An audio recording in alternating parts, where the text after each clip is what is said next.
Bismillahirrahmanirrahim. Assalamualaikum warahmatullahi wabarakatuh. Alhamdulillahirabbil alamin. Alladzi hadana li hadza wa ma kunna linahtadiya laula an hadana Allah.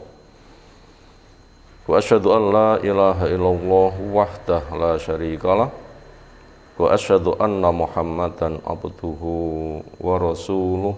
Allahumma shalli ala Muhammad wa ala alihi wa ashabihi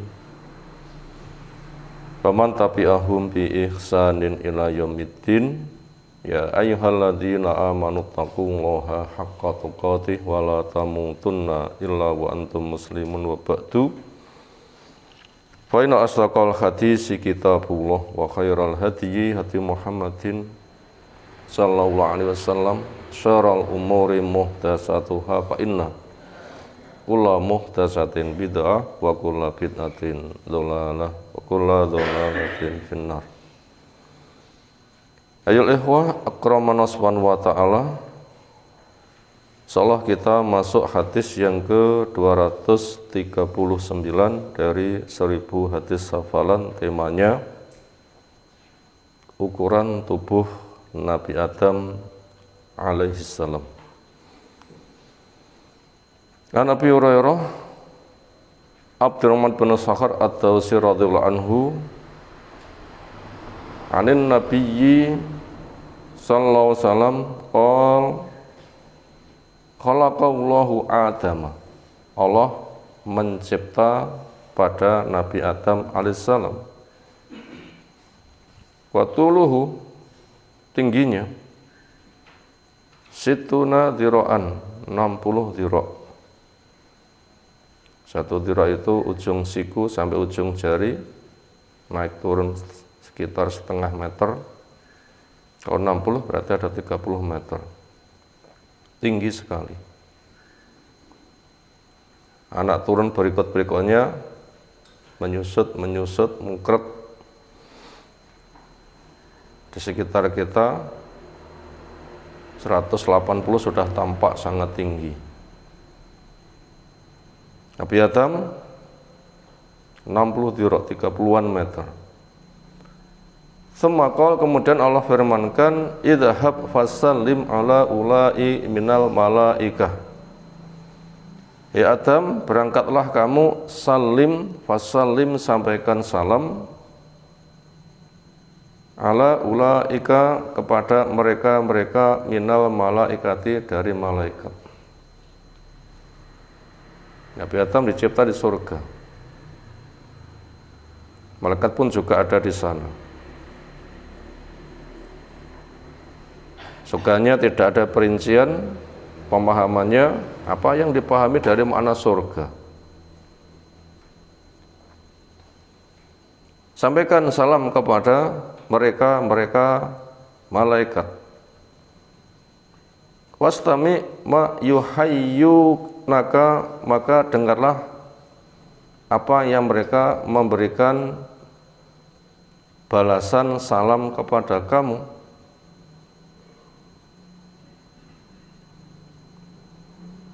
Itulah tahiyyatuka wa tahiyyatu dzurriyyatika. Penghormatan untuk kamu dan penghormatan untuk anak turunmu. Berarti sejarah salam sejak zaman Nabi Adam. Programnya untuk Nabi Adam bersama anak turunnya. Waqala, Nabi Adam menyampaikan salam dengan assalamualaikum. Semoga keselamatan tercurah pada kalian. Allah punya nama As-Salam. Semisal dalil mengatakan Allahumma antas salam, engkau adalah As-Salam. Allah juga memiliki sifat As-Salam, memberikan keselamatan, karena nama menunjukkan kerja. Wa minka salam, darimu juga keselamatan. Keselamatan yang ada itu ada apa yang kau berikan.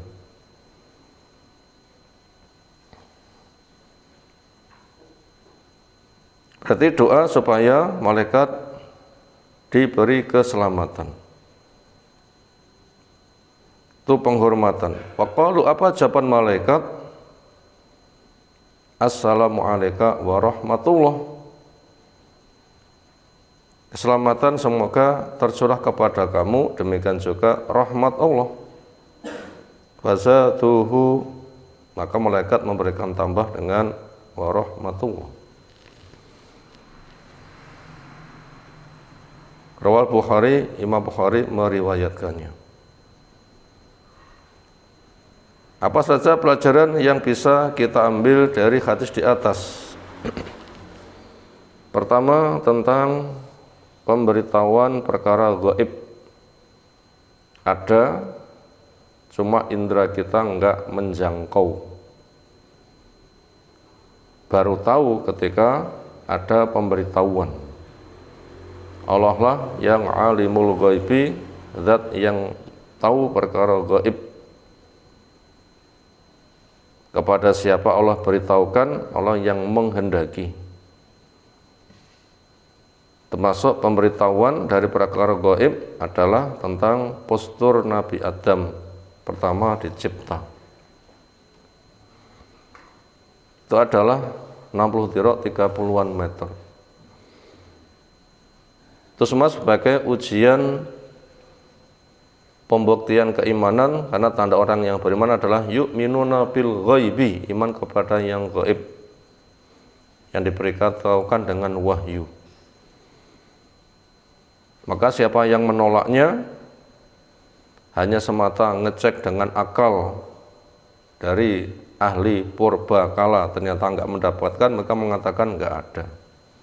Nanti bisa masuk kepada kekufuran apabila punya sikap seperti itu. Makanya apapun yang Allah beritahukan, Rasul beritahukan, itu merupakan alat ujian keimanan. Tanda orang beriman adalah iman kepada yang gaib ketika berita itu adalah sahih. Dari 60 dirok 30-an meter itu nanti anak turunnya nanti juga akan dibikin standar Nabi Adam. Ya, semoga kelak kita di surga, aman dari neraka. Dan nanti juga akan dibikin gede-gede seperti itu. Hikmahnya tentunya sangat luas. Hikmahnya tentunya sangat luas. Andaikan menikmati hidangan, lek kecil selilit gampang habis, tapi lek gede entek-entek mungkin rasanya mantap. Karena memang kenikmatan dunia itu kecil, kelasnya selilit, mataun qalil. Sementara di sisi Allah itulah surga Aden yang nggak bisa dihitung. Yang Rasulullah SAW jelaskan akan firman Allah Ta'ala, a'datu libadiyas sholihin mana ailun ra'at wala udhun samiat wala khatara ala qalbi basar. Saya sediakan untuk hambaku yang soleh kenikmatan yang mata belum memandang, telinga belum mendengar, otak belum bisa membayangkan. Sehingga betul-betul kehidupan langgeng, membahagiakan, tidak akan pernah punah. Itulah yang ada di sana. Dunia kita tempati sebagai pembuktian seseorang layak sebagai penduduk surga, tempat pembuktian orang layak sebagai penduduk surga. Makanya harus tahu kriteria yang layak sebagai penduduk surga itu seperti apa.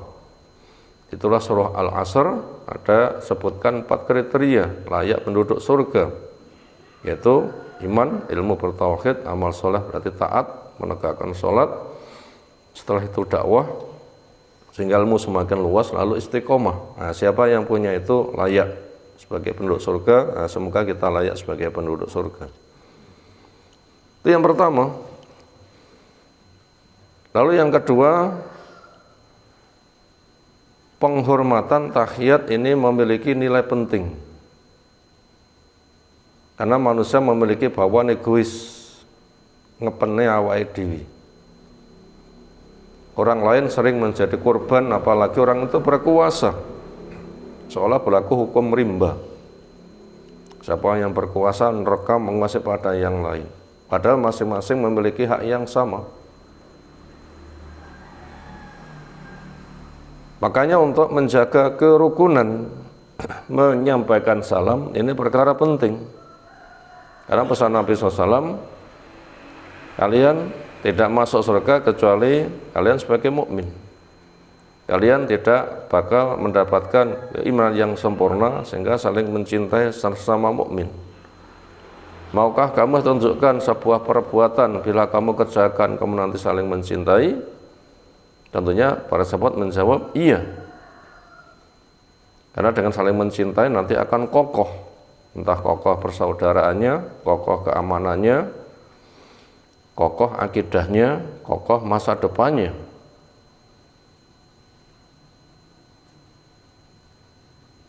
Apa itu? Sebarkan salam orang yang sudah kamu kenal atau belum dengan didoakan Assalamualaikum. Semoga keselamatan Allah curahkan kepada kamu. Berarti husnudzon. Sehingga orang yang diberi dia pun juga akan membalas dengan kebaikan. Sehingga bila ada permusuhan nanti bisa disingkirkan. Kenapa? Dia itu ceria, bahagia, memberi. Salam itu keselamatan, nggak ada unsur permusuhan. Nanti akan bisa menjinakkan hati. Akhirnya membuahkan akhlak yang mulia, orang tahu nanti akan tertarik. Nah, dengannya mereka nanti akan mengikuti. Itu resep Allah untuk menyatukan hati manusia dengan disebarkannya salam. Di mana? Ya di mana-mana. Sampai ada orang dulu ke pasar semata pengen ketemu orang untuk menyampaikan salam. Itu bukan semata ketemu salam, tapi keluar memang semata untuk ingin menyampaikan salam. Luar biasa. Nanti akan menjinakkan hati.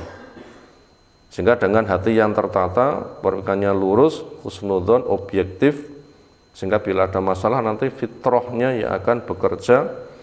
Maka siapa yang kembali kepada fitrah gawan bayai, itu nanti mudah untuk menerima kebenaran.